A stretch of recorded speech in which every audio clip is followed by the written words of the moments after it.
Bienvenidos a Pasión Maya y hoy me encuentro otra vez con mi amigo desde España que se va a volver cada vez más frecuente en este canal y vamos a hablar de otro jugador que tiene una riqueza técnica que ya más adelante la veremos y se llama el Pescadito Ruiz. Jesús.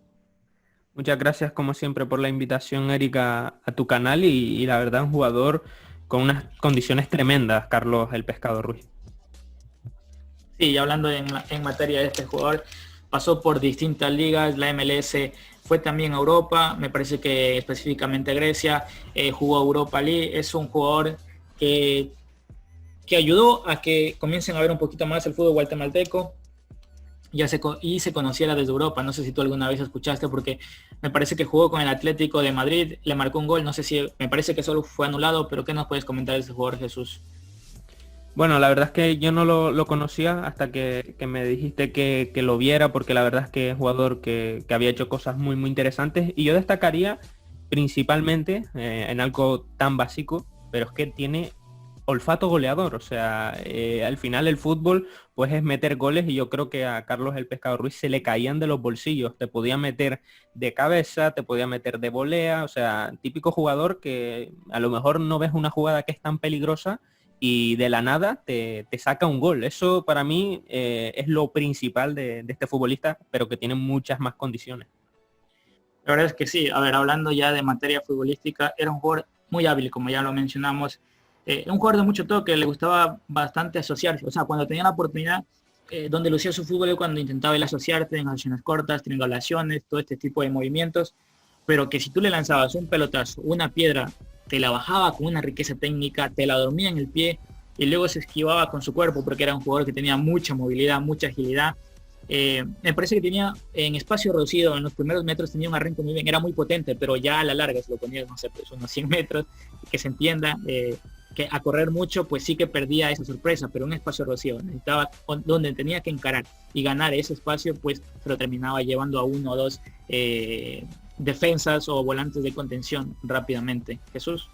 Sí, efectivamente. Y también destacar que me pareció muy, pero que muy interesante la capacidad que tenía cuando le daban un balón, ese control de pecho y rápidamente, en un par de segundos, armar el disparo. Algo similar como lo que hizo James Rodríguez en el Mundial de 2014. También recuerdo que Juan Arango metió algunos goles así, pero como digo, Carlos el Pescado Ruiz, no es que fuera casualidad que lo hicieran una o dos veces. He visto varios goles así. Recibe de pecho, rápidamente sin pensar, arma el disparo de fuera del área. Y es justamente estos jugadores que antes de que le llegue el balón ya saben qué hacer. Es un jugador de lo que yo vi que te juega mucho con la cabeza arriba, o sea, parada. O sea, antes de que le llegue el balón, él ya sabía dónde jugar, qué movimiento es, qué jugador lo tenía libre, qué jugador le estaba corriendo o qué opciones él tenía de gol. Y la otra es lo que tú dices, control y disparo, muy rápido, en uno o dos movimientos ya está. Entonces eso daba mucha sorpresa, aparte por su riqueza técnica, por su colocación y por su disparo. Prácticamente dejaba las defensas paradas, le mandaban un pelotazo, le cruzaban un balón, hacía un control, disparaba y hasta el arquero se quedaba sin palabras. Jesús. Sí. No, y además que a todo esto que estamos comentando, si encima le agregas otra condición que tenía, y es que disparaba las faltas de muy buena manera. Recuerdo que he estado revisando que con Olimpia metió un muy buen gol a 3 de febrero con rosca por encima de la barrera, con una ejecución técnica maravillosa. O sea, como digo, si encima de que es un delantero con muy buen olfato de gol y encima también tira bien las faltas, pues ya podemos saber qué tipo de jugador es, ¿no? También que tenía un cabeceo importante, un juego aéreo bastante importante. Me pareció un jugador bastante fuerte porque sabía chocar, no tenía miedo en a chocar, siempre estaba ahí.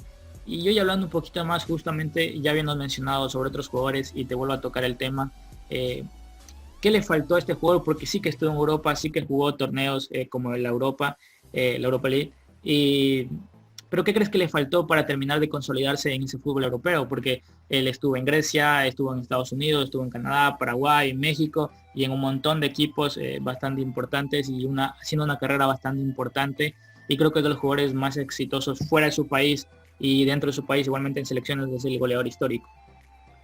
Pues la verdad es como dices, para mí ha tenido una carrera muy buena. Evidentemente yo no he seguido su trayectoria desde que empezó sus trotes en el fútbol, pero un poco mirando desde fuera, quizá un club más importante europeo apostar por él quizá le genera dudas, no sé, pero como digo, es que en realidad los números están ahí, o sea, un goleador nato y que prácticamente en todos los equipos donde ha ido pues ha cumplido. Entonces yo creo que algún club pues podría haberle hecho alguna oferta de mayor nivel, sin faltarle los respetos evidentemente a Los Ángeles Galaxy, al Giannina de Grecia, al Olimpia, etcétera.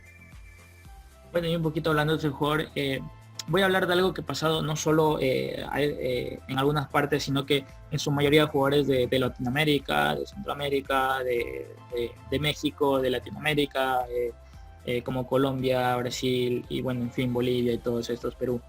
La parte mental, la parte psicológica y la adaptación que tienen que llegar a una liga europea. Es así, es tan complicado terminar de consolidarse más allá de lo futbolístico, sino también de la adaptación a la cultura, a la comida, al juego, a los entrenamientos.